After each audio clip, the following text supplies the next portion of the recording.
Euroregione News. Memoria, ricordo, giornate da non dimenticare.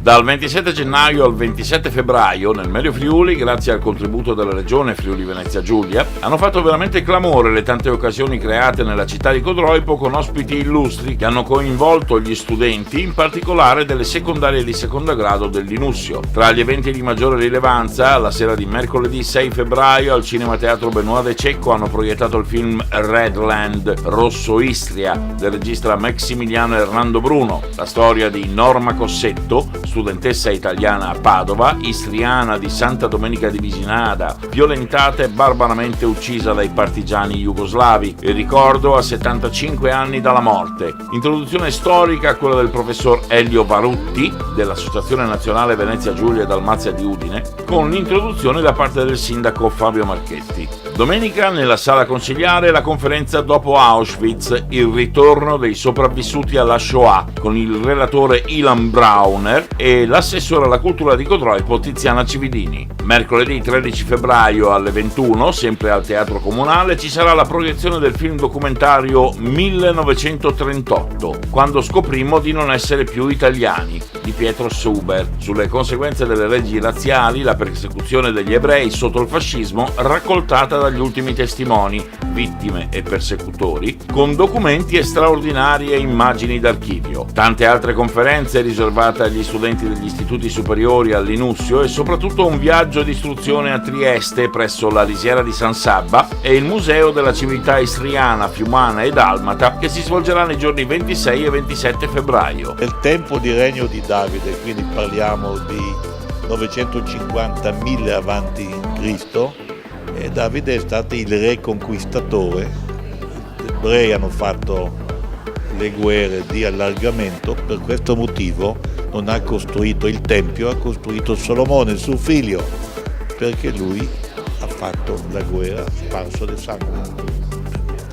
Da allora gli ebrei sono stati sempre trovati in mezzo, crocevia fra egiziani dell'epoca, babilonesi e assiri dell'epoca, quindi dovevano o di qua o di là e dovevano subire.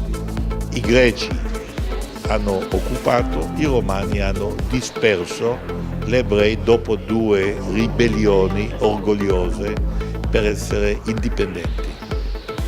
Da allora la storia degli ebrei è stata sempre di essere perseguitati per mancanza di patria.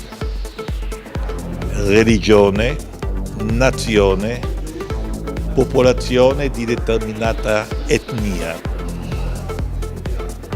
Quindi sono un caso unico, perché se confronti con i curdi sono essenzialmente musulmani, razza, musulmani e nazione. Gli ebrei sono tutte le 3 cose assieme. Questo che unisce gli ebrei del mondo. E questa è la responsabilità di Israele di garantire la sicurezza degli ebrei nel mondo.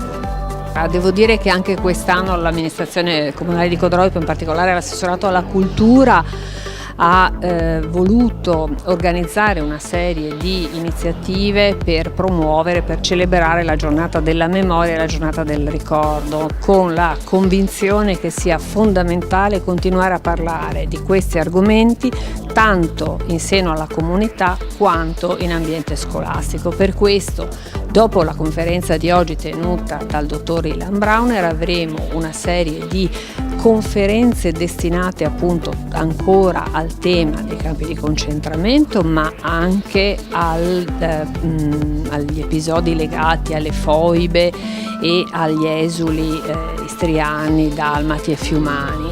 Avremo anche dei film al Benoît. Io sono particolarmente orgogliosa di avere mercoledì Redland con un'introduzione del professor Varutti.